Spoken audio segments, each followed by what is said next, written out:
Chapter 3, Governance and Strategic Planning for Security.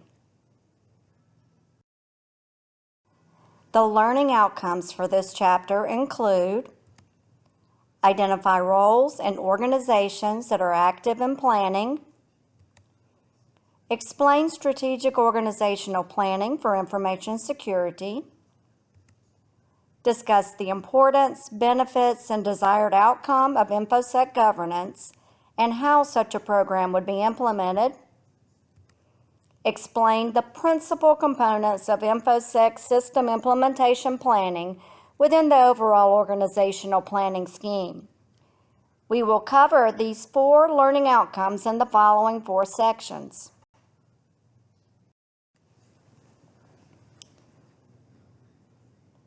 Section 1, the role of planning. In this section, we will discuss the first learning outcome, identify roles and organizations that are active in planning. In general, successful organizations use proper organizational planning to achieve and maintain success. It is difficult to overstate the essential need for planning. Organizations expect constraints on the amount of human and financial resources available.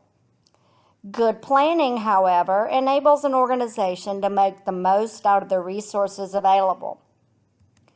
While a Chief Information Security Officer, or CIO, and other InfoSec managers can generate an urgent response to an immediate threat, they are well advised to utilize a portion of their routinely allocated resources toward the long-term viability of the InfoSec program.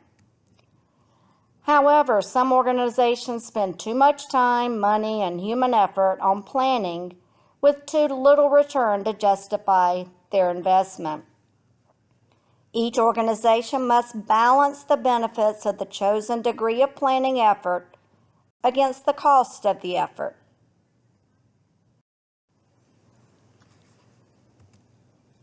Planning is a sequence of steps intended to achieve specific goals, and then having a process in place to control the implementation of these steps.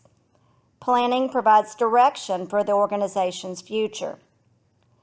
Successful planning includes input and participation by internal and external groups, as well as employees, management, stakeholders, and outside groups with interest in the organization. Perhaps regulators might be included in InfoSec planning, or representatives from some of the relevant law enforcement groups, such as the FBI, NSA, Secret Service, and local law enforcement officers. Among the factors that affect planning are the physical environment, the political and legal environment, the competitive environment, and the technological environment.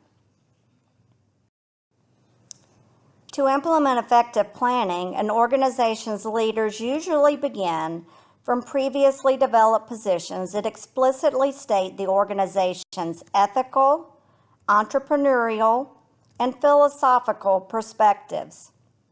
The major components of a strategic plan include the mission statement, the vision statement, strategic and value statements, and other organizational and departmental positions. Developing the organizational plan for information security depends upon the same precursors to fully understand the organization prior to implementing InfoSec policies and controls. The effective information security planner should know how the organizational planning process works so that participation in the process can yield meaningful results.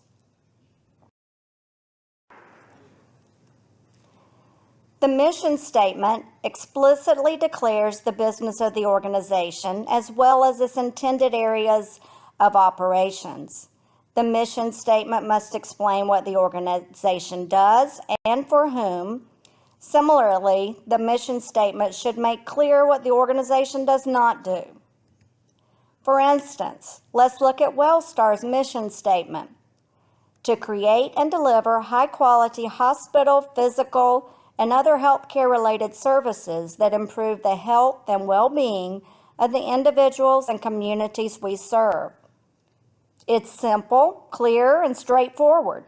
It also lets the InfoSec professional understand the scope of information assets that must be protected.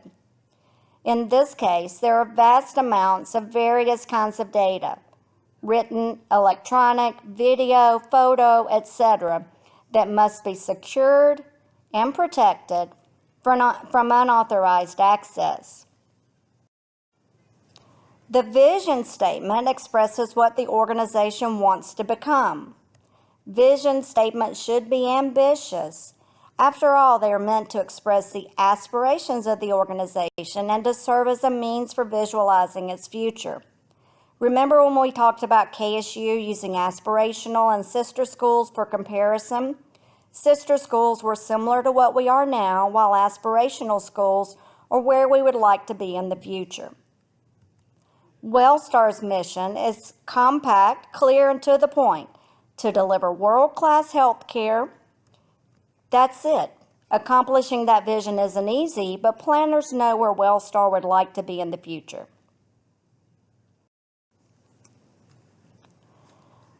By establishing a formal set of organizational principles, standards, and qualities in a value statement, as well as establishing benchmarks for measuring behavior against these published values, an organization makes its conduct and performance standards clear to all stakeholders. While WellStar does not have a formal separate values statement, they do say, WellStar places enormous value on quality and safety, with many accolades to support our work. The mission, vision, and value statements together provide the philosophical foundation for planning and guide the creation of the strategic plan. Here you can see another example of mission, vision, and value statements with the National Archives. Their mission states, we drive openness, cultivate public participation, and strengthen our nation's democracy through public access to high-value government records. Our mission is to provide public access to federal government records in our custody and control. Public access to government records strengthen democracy by allowing Americans to claim their rights of citizenship, hold their government accountable, and understand their history so they can participate more effectively in their government. Their mission is quite lengthy and very specific, much different than the WellStar corresponding documents. It's a matter of company policy, historical documents, and the planning committee. A long mission isn't necessarily better than a short mission, or vice versa. The statement should reflect the organization as a whole.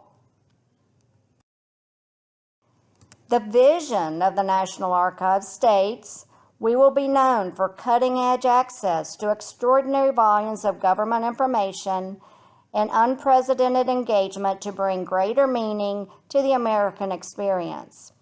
Our vision is to transform the American public's relationship with their government, with archives as a relevant and vital resource. This vision harnesses the opportunities to collaborate with other federal agencies, the private sector, and the public to offer information, including records, data, and context, when, where, and how it is needed. We will lead the archival and information professions to ensure archives thrive in a digital world. Again, they are clear and specific and appropriate for their planning procedures. Finally, they define their values. Collaborate, create an open, inclusive work environment that is built on respect, communication, integrity, and collaborative teamwork. Innovate, encourage creativity, and invest in innovation to build our future. Learn, pursue excellence through continuous learning, and become smarter all the time about what we know and what we do in service to others. Our values reflect our shared aspirations that support and encourage our long-standing commitment to public service, openness, and transparency, and the government records that we hold in trust. To summarize this section, good planning includes input from all relevant stakeholders, internally and externally. A good understanding of the organization's history helps with planning. The mission, vision, and value statement should be clear, understandable across diverse stakeholders, and representative of the organization. By researching, developing, and establishing clear documentation in advance, the chances of successful planning increase significantly. It's important to understand where the organization has been, what they have done, how they have done it, as well as what they want to do in the future.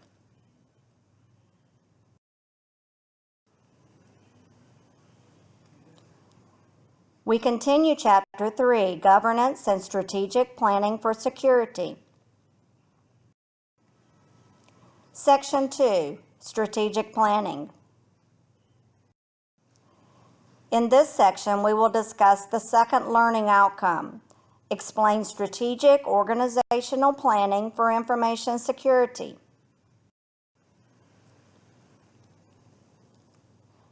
Strategic planning is where a company defines the long-term strategy that the organization plans to take and clearly describes how resources will be allocated to achieve this direction. Strategic planning should guide all organizational efforts, focusing resources towards specific, clearly defined goals in the midst of an ever-changing environment. A clearly directed strategy flows from top to bottom, or bottom to top, and a systematic approach is required to translate it into a program that can inform and lead all members of the organization. Here you see a couple of examples of the organizational hierarchy and how it relates to a top-down approach to strategy. IT strategy and InfoSec strategy are interrelated across multiple parts of the strategic directives. Also note that organizational strategy drives IT strategy and InfoSec strategy. You only acquire technology that assists in meeting your mission or achieving your vision or company goals and objectives.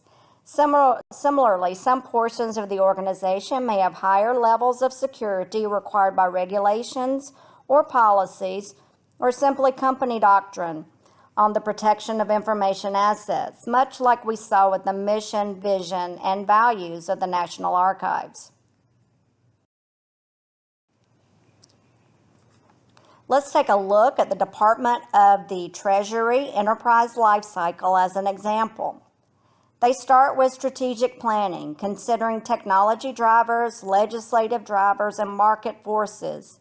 They only consider strategic planning after the mission, vision, and values are clearly known, at which time a strategic plan may be formed. After strategic planning is completed, these plans are used to develop tactical and operational plans at lower levels. Once the organization's overall strategic plan is translated into strategic goals for each major division or operation, the next step is to translate these strategies into tasks with specific, measurable, achievable, relevant, and time-bound objectives. You can remember these steps with the SMART acronym shown.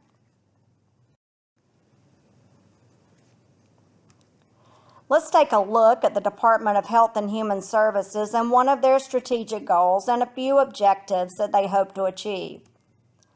Strategic Goal 1 is to strengthen healthcare. That is a fairly broad category, so they work toward more specific, measurable, attainable, relevant, and time-based objectives. Objective A is to make coverage more secure for those who have insurance and extend affordable coverage to the uninsured. Accomplishing that goal requires coordination of many stakeholders within the department, as well as political and legislative and judicial support along the way. They may measure this specific objective by counting the number of people without insurance in one time period and measuring to see if that number increases in the next time period. Or perhaps they look at average insurance costs to see if they can go down considering inflation, which might indicate more affordability. Objective B is to improve healthcare quality and patient safety. Here they will likely define specific measurable goals as well. Perhaps the infant mortality rate will go down, or the rate of death from improper medications will decrease, or the rate of recovery from stroke will increase. Perhaps they're looking at a 1-year or 5-year window. If the time-based portion of the goal is impractical, too far out, or too soon, the measures may not help drive future direction.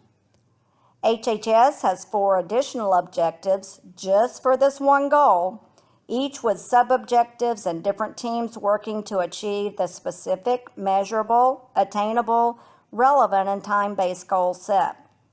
If you're working in a healthcare organization now, think about how your company would apply SMART to a goal of strengthening healthcare.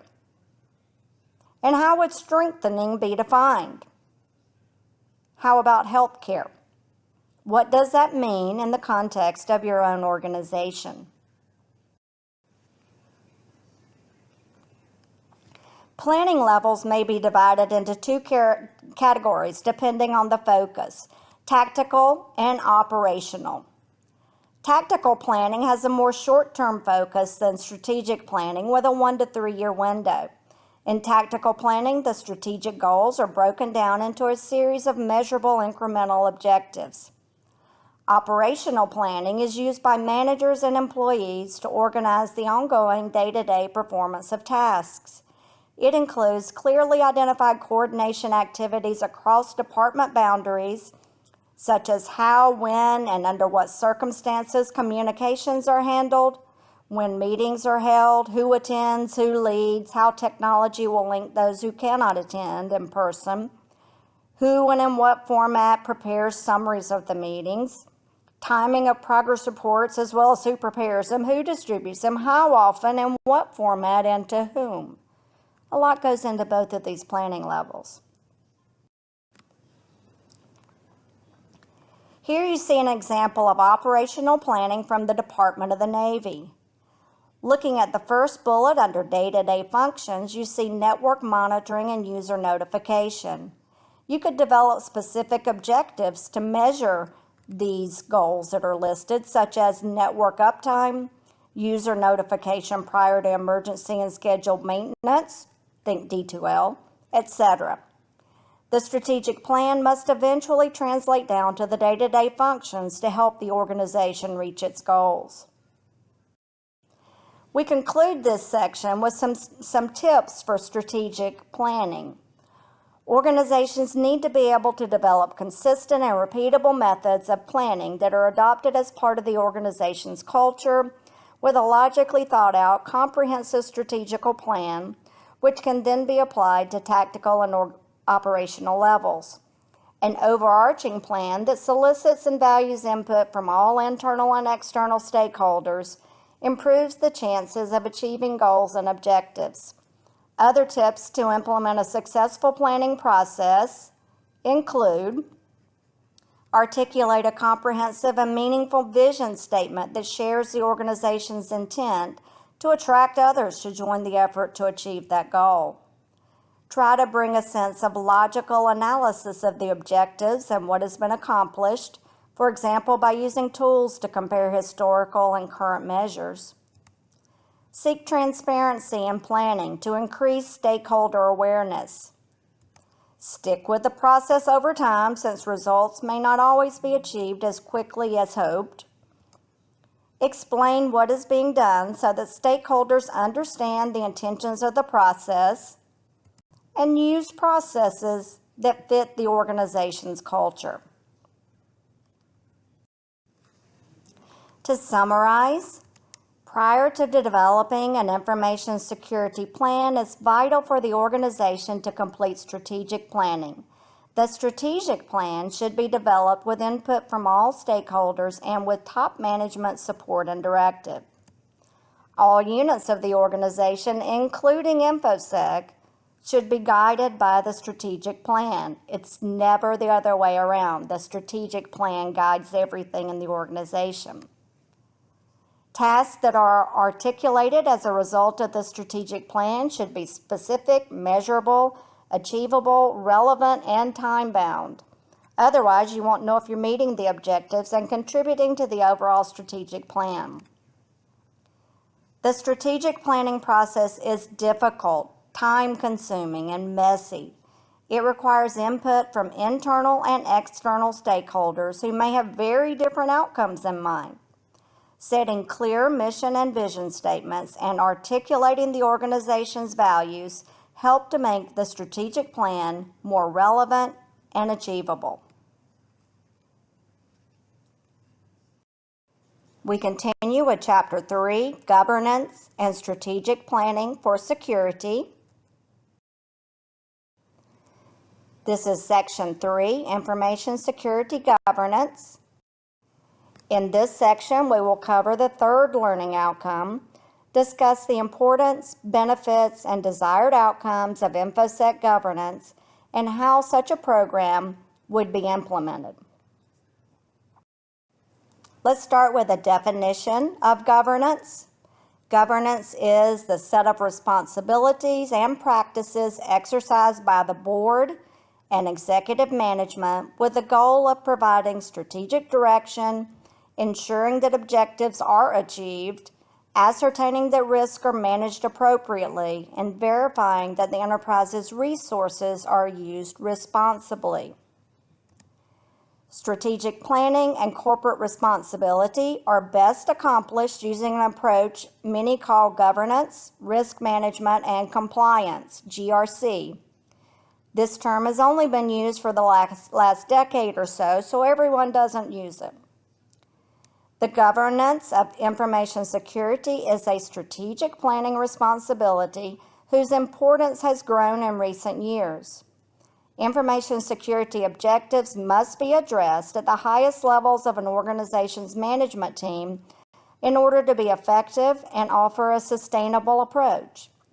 Information security planning typically sets objectives using a top-down approach similar to the strategic planning process we outlined earlier.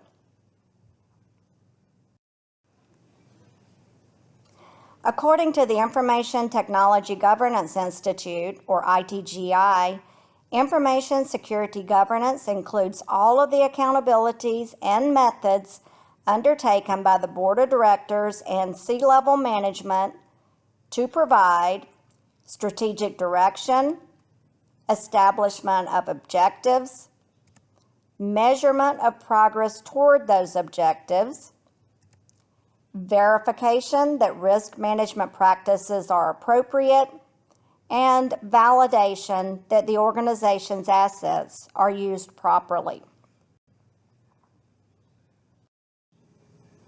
The ITGI approach to information security governance recommends that boards of directors supervise strategic InfoSec objectives by creating and promoting a culture that recognizes the criticality of information and InfoSec to the organization, verifying that management's investments in InfoSec are properly aligned with organizational strategies and the organization's risk environment, mandating and assuring that a comprehensive InfoSec program is developed and implemented, and requiring reports from the various layers of management on the InfoSec program's effectiveness and adequacy.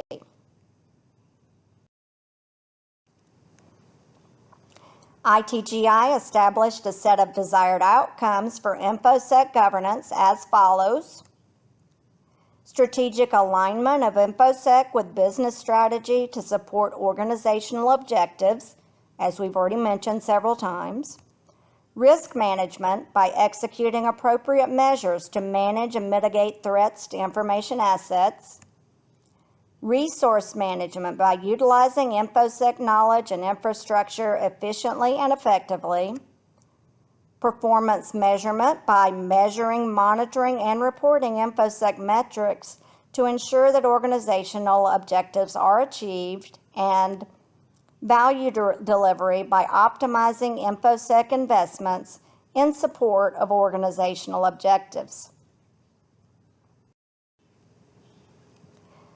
For successful InfoSec governance, there are several essential practices of the Board of Directors. First, put information security on the board's agenda. Make sure they have a spot to indicate importance. This is particularly true for healthcare, where information assets are valuable and required to be secure, but where the main mission is to deliver healthcare. Identify information security leaders in the organization. Hold them accountable and give them the resources that they need. Ensure the effectiveness of the corporation's InfoSec policy through clearly outlined review and approval, and assigned information security personnel to a key committee and ensure resources, human, financial, time, etc., for the committee to accomplish its goals. According to the Corporate Governance Task Force, CGTF, an advisory group from the National Cybersecurity Partnership, NCSP, you never thought how many acronyms you might have, the organization should engage in a core set of activities suited to its needs to guide the development and implementation of the InfoSec governance program. Conduct an annual InfoSec evaluation, review it with the CEO, and report to the Board of Directors. Conduct periodic risk assessments of information assets as part of a risk management program. Implement policies and procedures based on risk assessments to secure information assets, and establish a security management structure to assign explicit individual roles, responsibilities, authority, and accountability. Other guidelines to establish good information security governance include provide InfoSec awareness, training, and education to personnel. Remember, we talked about security education, training, and awareness, SCTA, CETA. Conduct periodic testing and evaluation of the effectiveness of InfoSec policies and procedures. Create and execute a plan for remedial action to address any InfoSec deficiencies. Develop and implement incident response procedures. Establish plans, procedures, and tests to provide continuity of operations, and use security best practices guidance, such as the ISO 27000 series, to measure InfoSec performance. The CGTF General Governance Framework provides additional tips and guidelines to develop a good information security plan. And they use another algorithm, this time IDEAL, to describe the process. With IDEAL, you initiate, set the groundwork for a successful improvement effort through proper planning, involvement, measurement, etc. Diagnose, measure how you're doing to see where you are relative to where you'd like to be. How do you measure compared to previous plans? How do you compare to sister companies and to aspirational organizations? Establish, clearly outline in sufficient detail the specifics of how you will reach the goals of your information security plan. Act, do what you said you were going to do. And finally, learn. Learn from the experiences available by keeping up with organizational history in all its forms, including failures. That doesn't mean you can't try something that failed in the past. It just means that you need to ensure that you address the problems encountered in the previous attempt. As they say, those who do not learn from history are doomed to repeat it. The responsibility for information governance lies with different portions of the organizations. Let's take a look at those. The CEO oversees overall organizational strategic planning and is accountable to the board of directors and/or the company president. The CEO keeps the board of directors, customers, regulatory agencies, and/or the public and shareholders updated on InfoSec governance within the organization. Other C-level executives, such as the Chief Security Officer, the Chief Information Officer, the Chief Risk Officer, and department agency leaders, have a lower level of tactical responsibility. They set security policies for the organization and reinforce the InfoSec governance through security education, training, and awareness. They also respond to security breaches through investigation, mitigation, and litigation in an effort to continue improving the overall InfoSec governance in place. They are further responsible to coordinate with periodic audits and ensure compliance with areas noted by auditors, providing enforcement, assessment, and compliance outputs where needed. Mid-level manager responsibilities overlap with C-level executives in that they implement recommendations of auditors and then enforce, assess, and comply with recommendations as needed. Generally, mid-level managers are more involved in operational or day-to-day compliance and enforcement.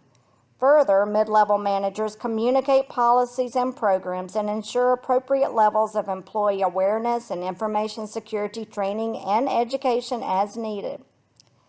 Finally, those responsible for doing the work of the organization, e.g. nurses, doctors, radiologists, phlebotomists, occupational therapists, etc., also implement the policies, report vulnerabilities when they are found, and are on the alert for potential breaches at the operational level.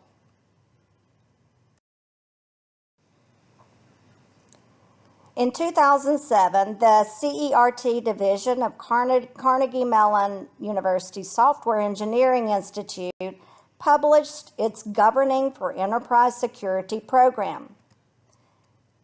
This program includes 3 supporting articles. Article 1, Characteristics of Effective Security Governance. Article 2, Defining an Effective Enterprise Security Program. And Article 3, Enterprise Security Governance Activities.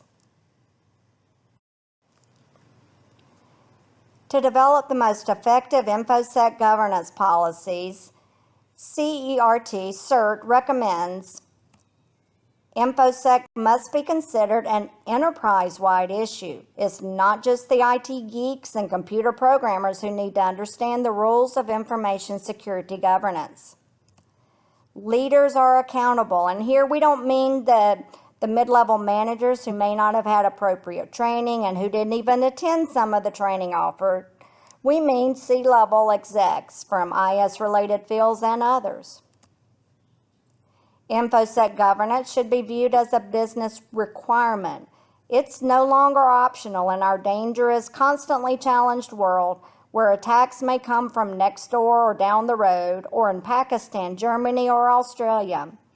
InfoSec governance must have the resources to respond.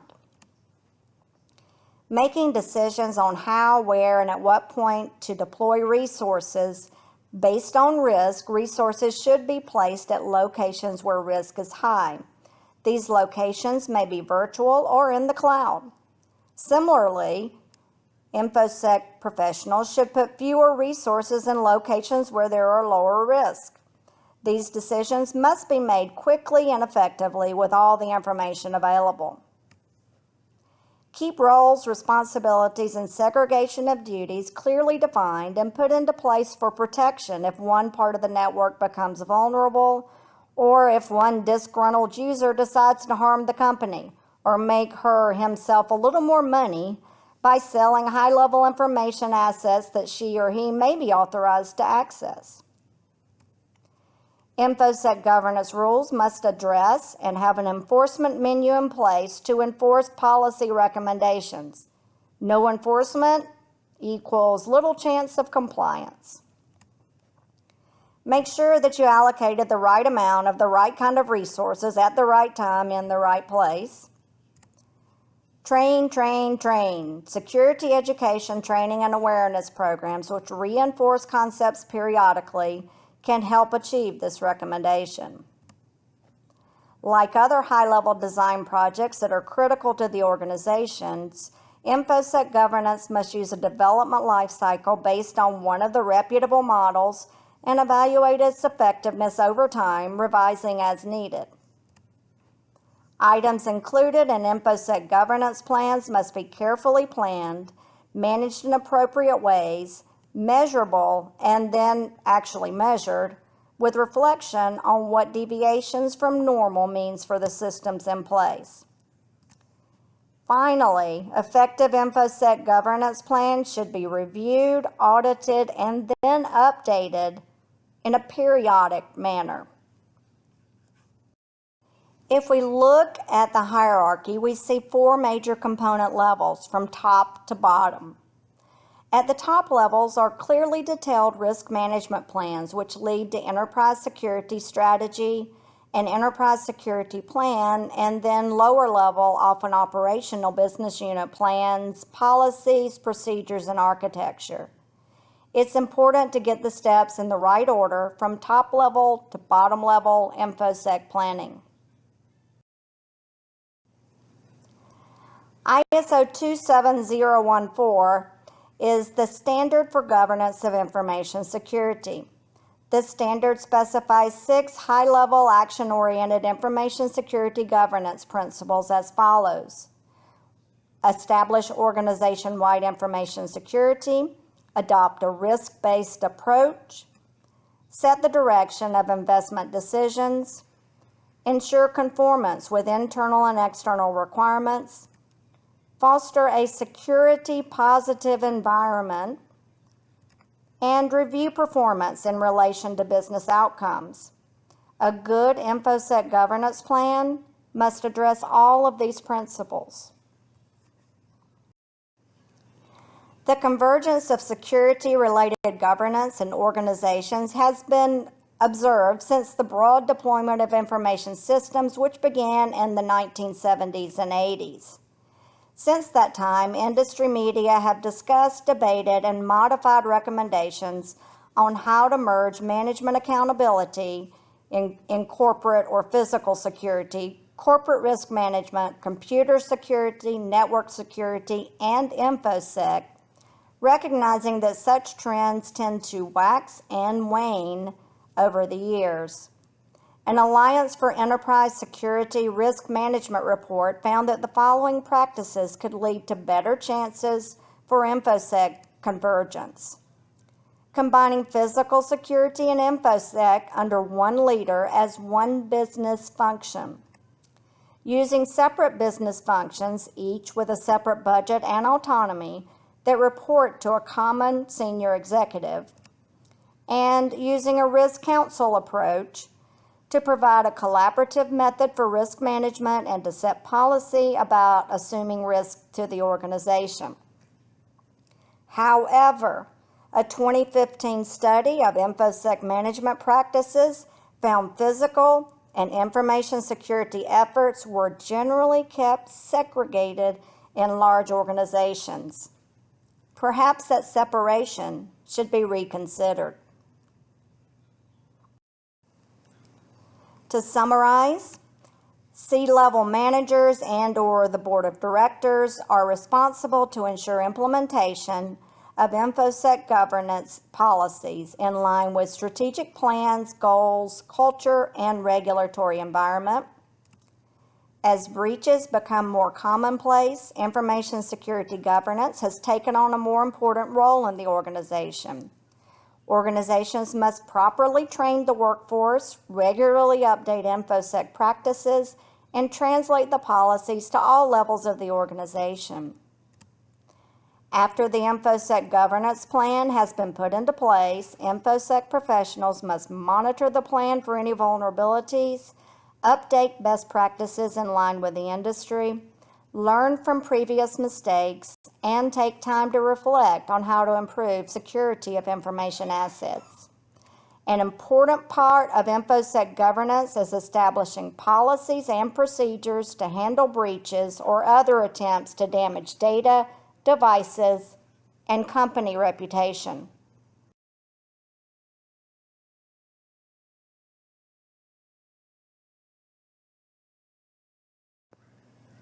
We continue Chapter 3, Governance and Strategic Planning for Security. Section 4, Planning for Information Security Implementation. This section will discuss the third learning outcome, discuss the importance, benefits, and desired outcome of information security governance, and how such a program would be implemented. Let's look more closely at planning for the implementation of information security in the organizations. The CEO and CISO play important roles in translating overall strategic planning into tactical and operational information security plans. Information security management is handled in different ways depending on organizational history, the importance of information security, culture, etc. When the CISO reports directly to the CIO charges the CISO and other IT department heads with creating and adopting plans that are consistent with and supportive of the IT strategy as it supports the entire organizational strategy. In this case, it falls upon the CISO to go beyond the plans and efforts of the IT group to ensure that the InfoSec plans also directly support the entire organization and the strategies of other business units beyond the scope of just the IT plan. If the CISO and CIO both report directly to the CEO, then the CIO ensures that technology directly supports the entire organization and the strategies of all business units, while the CISO ensures that the InfoSec plan supports the organization and strategies of all business units, including IT. Clearly, in such a structure, the CISO and CIO would need to work closely together to ensure organizational information security. Which one of these structures would we prefer? We want information security to have a seat at the board of directors table. To do that, it needs the visibility of a C-level appointment. Thus, option 2, or something like it, would be preferred. Let's take a look, for instance, at the organizational chart at Piedmont Healthcare. Here, a CIO reports directly to the president and CEO, who reports to the board of directors. While there is not a separate CISO, there are C-level executives who have some responsibility for components of information security. For instance, the Chief Compliance Officer ensures that HIPAA and other relevant regulations are followed. The Chief Operating Officer ensures that hospital operations function smoothly without disruptions, and the Chief Legal Officer provides legal services through Piedmont Healthcare. These C-level executives, among others, would need to work closely together to translate strategic policy to tactical and operational efficiencies in delivering health care. It's unclear if there's a separate CISO position at Piedmont reporting to the CIO. If there is, the CIO charges the CISO and other IT department heads with creating and adopting plans that are consistent with and supportive of the IT strategy as it supports the entire organizational strategy. If there is not a CISO, then the CIO is responsible for the duties that would normally be assigned to the CISO. One problem with this structure is that information security does not have an explicit seat at the table, so to speak. Thus, it is incumbent upon the CIO to communicate the status of information security to the board of directors, giving InfoSec the visibility that they need. What does the CIO do? Well, it depends. As we mentioned, many organizations do not even have a CISO position at the same level as other C-level executives, like we saw at Piedmont Healthcare. The CISO position is a fairly recent phenomenon, and many organizations have not delineated a separate C-level executive charged with securing the organizational information assets. Instead, it often falls to the CIO. This is reminiscent of how IT developed in the organization. Many times, use of IT began in the finance or accounting units, which were the first ones to use technology to improve efficiency. Often the responsibility for IT stayed with those groups. Ultimately, most organizations recognized that technology needed its own properly trained and experienced C-level executive. Hopefully, we will see similar trends with information security in the coming years. If there is no CISO, the CIO must assume the information security responsibilities. When an organization does have a CISO, that person has several general responsibilities. First, the CISO creates a strategic information security plan with a vision for the future of information security. Clearly, an understanding of the underlying mission, vision, and values, as well as strategic goals and opportunities, is essential when developing strategic, tactical, and operational InfoSec plans. Second, the CISO understands the fundamental business activities performed by the organization and, based on this understanding, suggests appropriate information security solutions that uniquely protects this data and information. Protection of information assets at a healthcare organization requires understanding of legal and regulatory requirements and how those regulations impact operational delivery of healthcare. Information security should be seamless where possible to provide freedom to deliver health care to a variety of constituents and in a variety of manners, depending upon the situation. Third, the CIO develops the action plan, schedules, budgets, status reports, and other top management communications intended to improve the status of information security. These plans should be developed to ensure compliance while affecting operations as minimally as possible and while protecting the sensitive information assets unique to healthcare organizations. We have talked mostly about the top-down approach to information security implementation within the organization. This approach works well, ensuring buy-in and endorsement by C-level executives and creating a unifying idea of organizational needs. However, a bottom-up approach may work better in some cases. With a bottom-up approach, those people who are closest to the operational activities of the organization initiate recommendations to implement information security policies that protect the organization's information assets.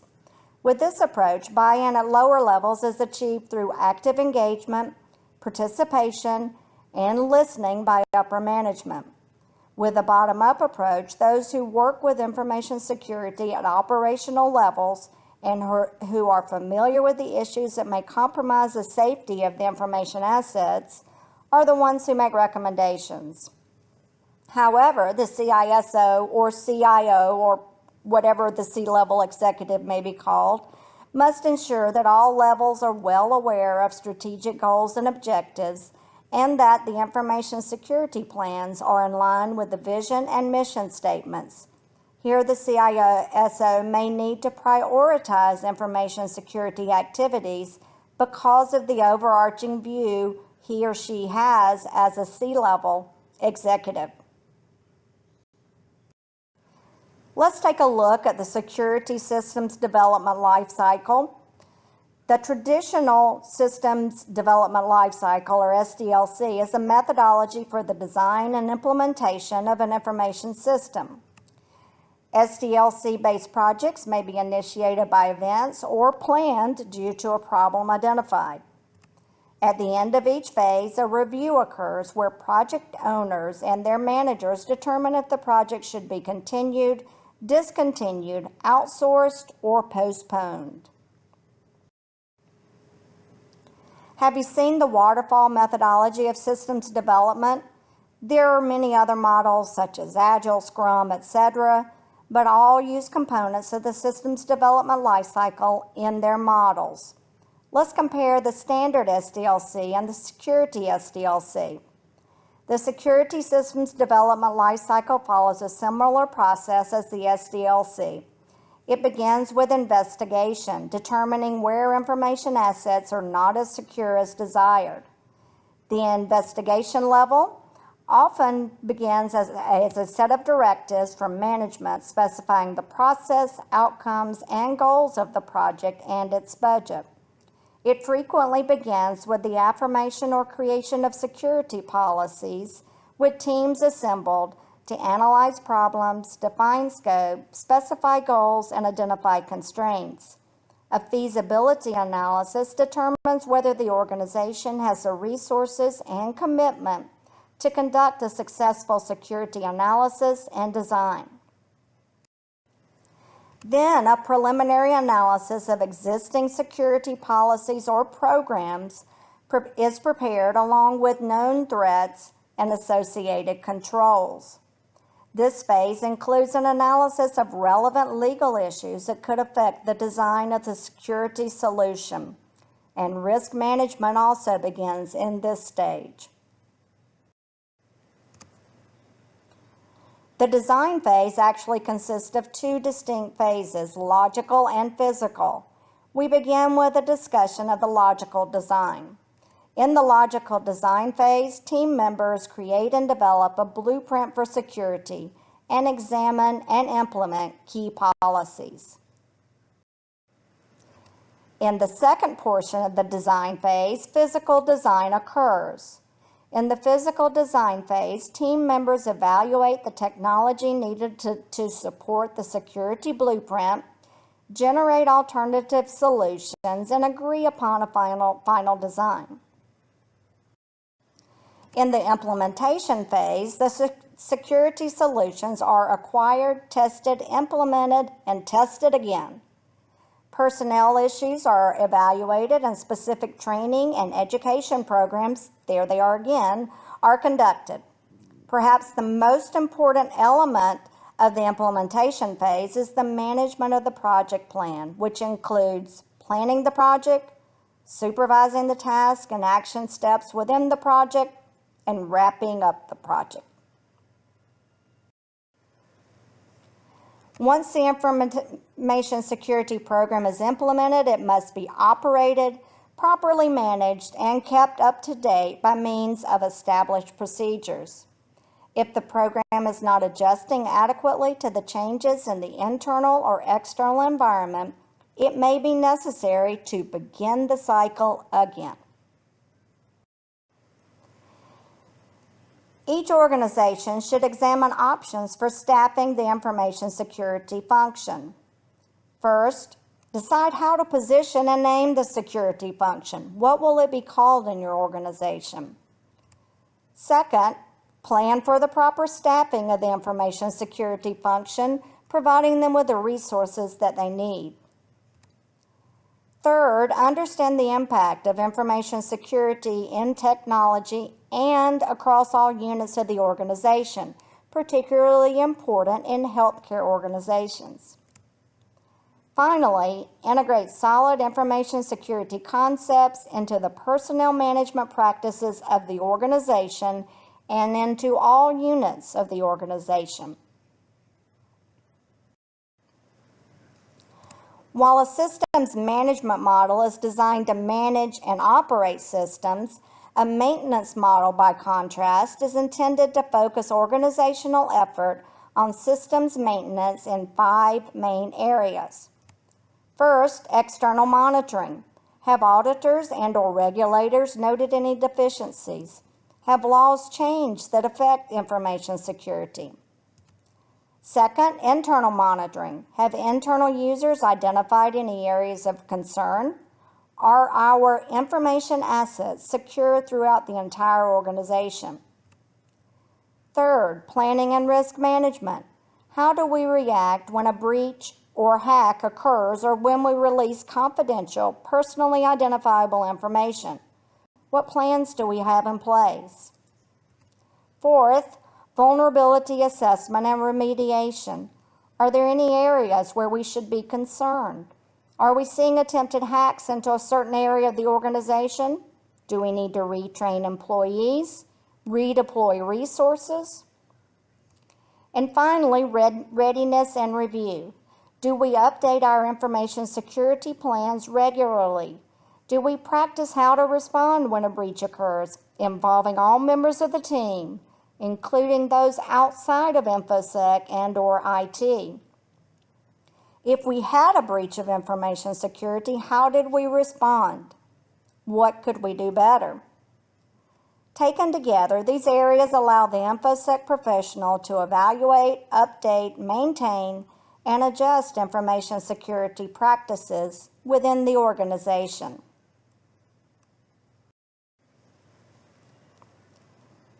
Who are the InfoSec professionals in our organization?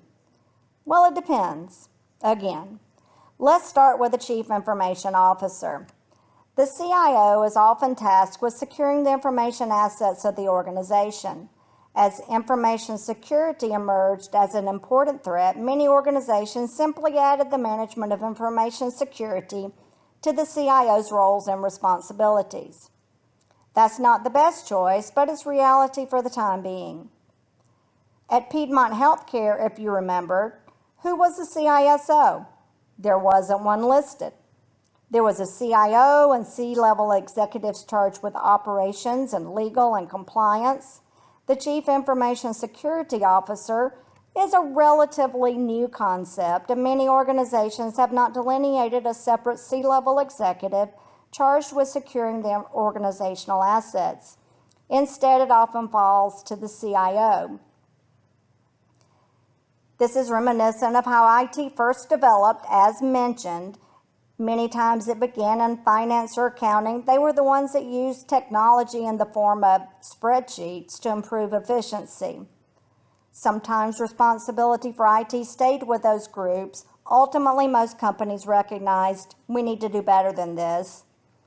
If there is not a CISO, the CIO and/or other C-level employees must assume the information security duties. Who are the other information security professionals at the organization? Here you see some possible titles. InfoSec Professionals, like IS, CS, and IS professionals, take on a variety of names, and it really depends on your industry customs, the value of InfoSec at your organization, the power dynamics, and the culture. To summarize, some, but not all organizations have a Chief Information Security Officer. If there is not a CISO, then the responsibility for security of the information assets often falls to the CIO. It's preferable to have a CISO in the organization to indicate the importance of information security and to give the CISO a seat at the Board of Directors meetings. The CISO, or designated C-level executive, is responsible for all components of information security.